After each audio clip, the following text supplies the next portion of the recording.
Salut à tous, alors aujourd'hui on va parler d'une question un peu qui devrait tarauder les auteurs en herbe, en tout cas qui sont ceux qui sont intéressés par l'écriture, c'est-à-dire comment se faire publier. Alors comme vous le savez, peut-être j'ai publié pas mal de livres ces dernières années, j'ai d'abord commencé par un livre auto-édité qui s'appelait Le Camp, lorsque j'étais en cours et que j'avais un peu de mal à supporter l'ambiance à l'école, etc.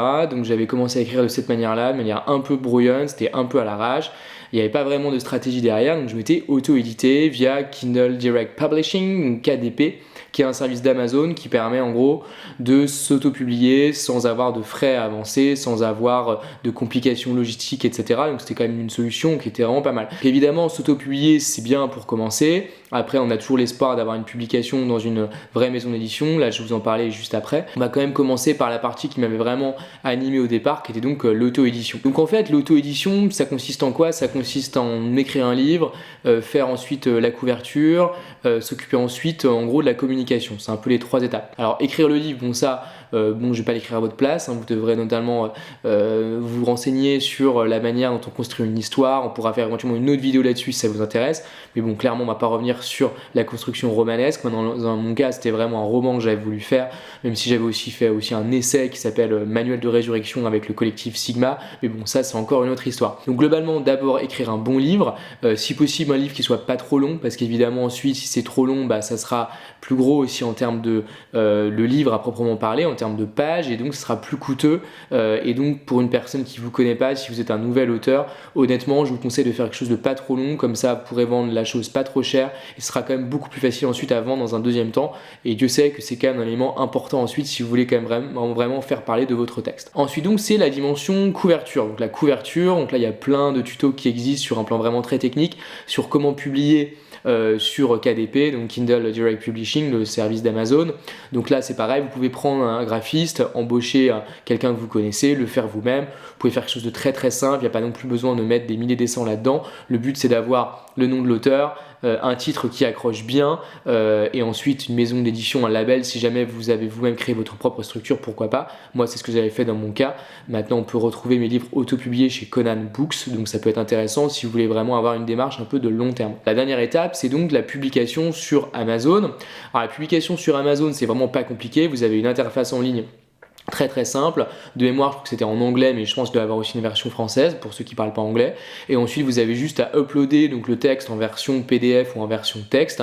Et ensuite, vous avez un outil de révision en ligne où vous pouvez regarder si vraiment c'est bien mis en page, etc. Pensez évidemment à bien numéroter, ça paraît évident, mais c'est quand même assez important.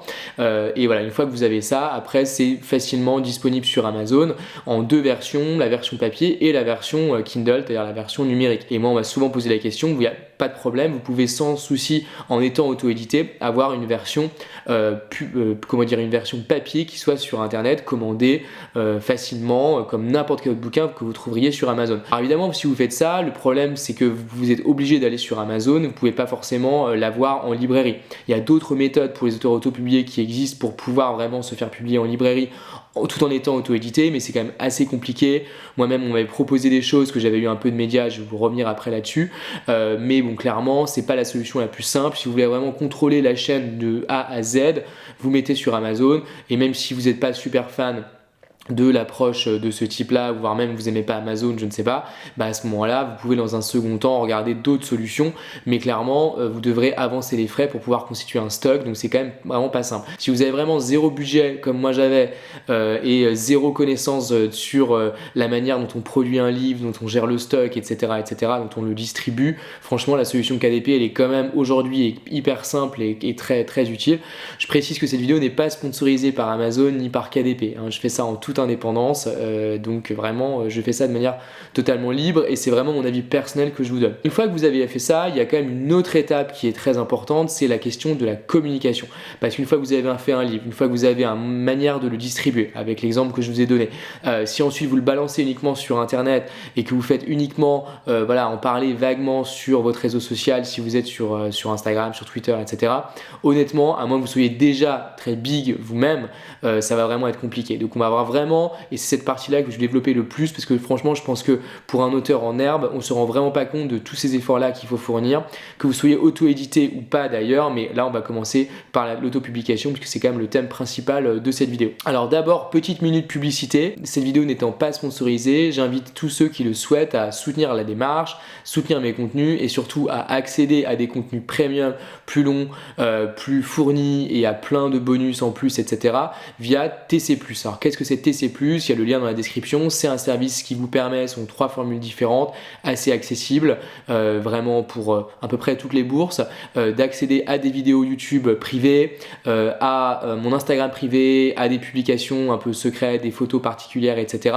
de façon à pouvoir justement accéder à plus de contenu, à vraiment suivre ce que je fais de manière plus précise et vous verrez, vous serez vraiment pas déçus parce qu'il y a vraiment énormément de bonus que je mets sur TC+ et que je mets pas ailleurs. Le but c'est pas d'exclure qui que ce soit, mais au contraire justement d'inciter ceux qui vraiment souhaitent soutenir les créateurs de contenu à s'abonner à ce système qui est un système justement qui permet aux créateurs d'être totalement indépendants et justement de pas dépendre de la monétisation, de pas dépendre de publicité, de sponsors, etc. Je pense que vous pourrez être sensible à cette démarche. Je reviens donc au thème de cette vidéo, qui est donc la publication et notamment l'autopublication. Comme je disais tout à l'heure, donc après avoir fait une couverture, après avoir fait un texte évidemment, vous devrez le publier et ensuite faire la promotion. Donc la promotion de votre ouvrage autopublié, c'est vraiment le premier élément de cette vidéo qui m'intéresse le plus parce que c'est accessible à n'importe qui et la personne peut vous empêcher de vous autopublier alors que avec un éditeur, là vous avez toujours la barrière forcément du texte. Donc là ce qui est intéressant c'est vraiment de faire une communication qui soit la plus intéressante, la plus intelligente possible. En fait, il ne suffit pas de mettre le lien pour acheter, le lien pour commander votre livre, votre version papier ou votre version numérique. Ce qui importe évidemment, c'est de créer une histoire, c'est de faire du storytelling, entre guillemets, donc de présenter qui vous êtes, quel est le texte, mais pas seulement un synopsis, parce que les synopsis, il y en a partout évidemment, on est abondé de synopsis, d'histoires, etc. en permanence, il y a les contenus vidéo, il y a les chaînes YouTube, il y a Netflix, etc. Et donc évidemment, Prime, Disney+, tout ce que vous voulez, c'est très compliqué de faire ce choix parmi tous ces synopsis, toutes ces histoires possibles. Après, il y a les gens qui éventuellement lisent pas forcément énormément, donc il y a ces gens aussi à convaincre, donc voilà, c'est vraiment pas simple. Il faut donc avoir une approche qui soit d'emblée un peu plus originale. Je vous conseille vraiment de montrer, d'avoir en tout cas en tête, de vous poser la question, de savoir quelle est la spécificité de votre démarche. En quoi est-ce que vous êtes différent? En quoi est-ce que ce texte est vraiment différent? Si par exemple, je sais pas, c'est un polar, en quoi est-ce que c'est un polar complètement différent de votre point de vue de ce qui se fait sur le marché? Si c'est une romance, pareil, en quoi c'est une romance hyper intéressante parce que c'est des personnages qui vont être un peu hors normes, qui vont se passer dans un univers hors normes, etc., etc. Moi, dans mon cas, j'avais fait un bouquin sur mon école, enfin qui était inspiré de ce que je faisais à mon école et qui était en même temps très critique de l'environnement des écoles de commerce. Donc ça, c'était une manière un petit peu de donner de l'originalité à ce roman. C'était un roman, ça s'appelait Le Camp, un roman normal, traditionnel si j'ose dire, mais l'approche de communication que j'avais autour, elle était quand même censée être assez différente de celle qu'on pouvait avoir et je savais qu'il fallait vraiment être très punchy, encore une fois parce que j'avais pas d'auto-éditeur, j'avais uniquement mon propre label que je venais de lancer, Conan Books. Par ailleurs, il faut avoir aussi une approche auprès des médias. En fait, ce qui est très intéressant, ce qui est plutôt rassurant d'ailleurs, c'est que dans nos pays comme la France, même d'autres pays, c'est vrai aussi, ce que j'avais aussi de la presse dans d'autres pays, vous pouvez avoir un rapport direct avec les médias. Vous n'êtes pas obligé d'avoir un attaché de presse. Alors après, c'est sûr, quand on a un attaché de presse, et moi maintenant j'ai quelqu'un qui s'occupe de moi chez mon éditeur Albin Michel actuel, évidemment ça facilite beaucoup de choses. C'est évident, c'est un travail à temps plein et c'est vrai que les éditeurs après peuvent être extrêmement efficaces pour pitcher correctement le livre auprès des journalistes. Néanmoins, vous pouvez également le faire vous-même. Et moi-même, j'avais pris 2-3 mois de ma vie, littéralement. Alors moi j'étais étudiant, je veux dire, j'avais fait d'autres choses à côté, mais concrètement, je faisais ça en parallèle. Donc j'envoyais des mails, je contactais des personnes directement, je disais voilà, j'ai fait tel livre, tel roman sur un thème qui peut vous intéresser. Alors évidemment, l'idée c'est pas d'inonder tous les journalistes avec des arguments qui les intéressent pas et d'envoyer juste aux journaux comme ça, aux rédactions sans réfléchir. Il faut évidemment contacter TV, radio, presse, blog, etc.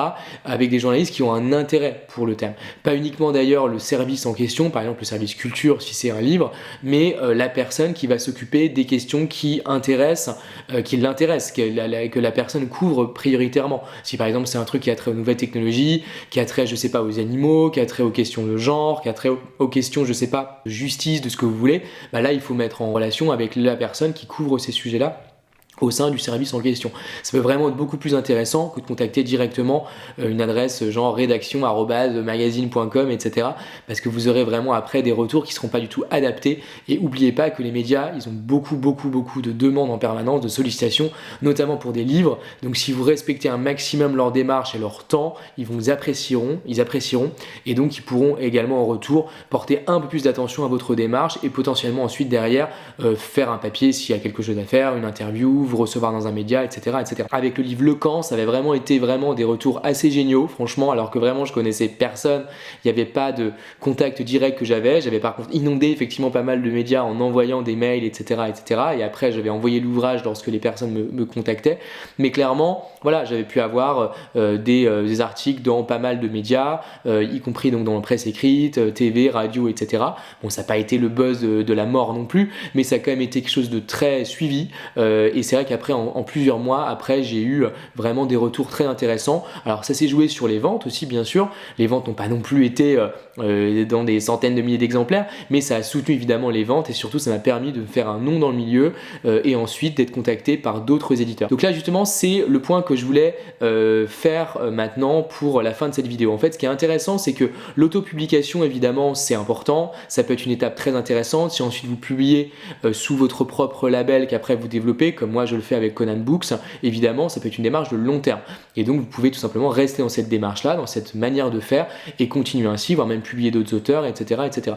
Néanmoins, pour ceux qui veulent vraiment être publiés de manière traditionnelle, qui ne veulent pas créer une structure d'édition, qui veulent vraiment être publiés dans une maison d'édition existante, à ce moment-là l'auto-édition est aussi une très bonne manière parce que ça vous permet, comme je vous le disais tout à l'heure, de vous faire un nom, d'avoir éventuellement des médias si vous avez fait le jeu que j'ai essayé de dire tout à l'heure, et donc vraiment vous avez essayé de faire un storytelling autour de votre histoire, de votre roman, de votre essai, etc.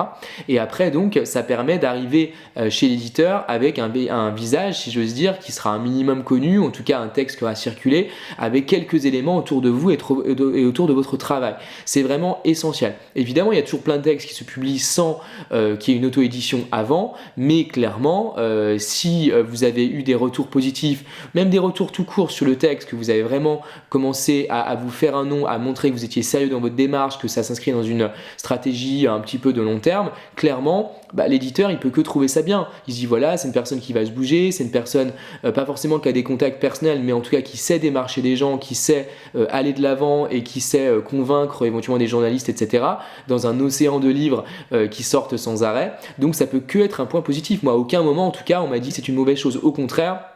J'avais été contacté par pas mal d'éditeurs, pas tous, mais quand même par pas mal d'entre eux et des très beaux éditeurs de la région parisienne pour pouvoir ensuite regarder le reste de mon travail, voire éventuellement reprendre le texte que j'avais déjà autopublié pour en faire une nouvelle version. Donc ça peut clairement être une bonne chose si vous voulez vous lancer dans l'écriture. Et clairement, ce que je veux dire par là, en fait, pourquoi est-ce que je fais cette vidéo aussi, c'est parce qu'en fait, si vous avez un projet d'écriture, un projet qui est intéressant, il faut le lancer. Il faut vraiment vous poser la question, évidemment, par deux fois, à savoir si c'est vraiment un bon texte qui est suffisamment abouti, mais si clairement c'est le cas, si vraiment c'est quelque chose qui vous semble intéressant, qui vous semble propre, qui vous semble pouvoir donner quelque chose, envoyez-le des éditeurs dans un premier temps, sans problème, et ensuite, si ça marche pas tout de suite, ou si vous souhaitez commencer par l'auto-édition, allez-y, lancez-vous via le mode que je vous ai indiqué tout à l'heure ou via un autre mode, peu importe, essayez ensuite de contacter des médias, de faire parler du livre sur les réseaux sociaux, de contacter des blogueurs, des influenceurs, etc. Et il peut vraiment se passer plein de choses ensuite sur le long terme. Par contre, il faut être patient, ça peut vraiment mettre plusieurs mois avant que des effets soient enclenchés, mais vraiment le jeu vaut la chandelle. Et vraiment si vous aimez la littérature comme moi j'aime la littérature, comme j'aime les livres, même si je fais aussi d'autres choses à côté, clairement faut pas abandonner, faut rien lâcher et faut essayer avec cette technique là. Voilà, donc je vous remercie d'avoir regardé cette vidéo. Pour vous abonner à TC+, le lien est dans la description pour avoir plus de contenu, des Instagram privés, des vidéos privées, etc. C'est vraiment extrêmement intéressant avec plein de bonus supplémentaires pour ceux qui veulent soutenir ce que je fais et surtout aller plus loin pour savoir un peu plus ce qui se cache derrière moi et derrière Spike, qui a pas trop intervenu pendant cette vidéo mais qui est là pour vous aimer, pour vous soutenir et pour être avec moi dans cette belle aventure YouTube. À très bientôt et prenez soin de vous.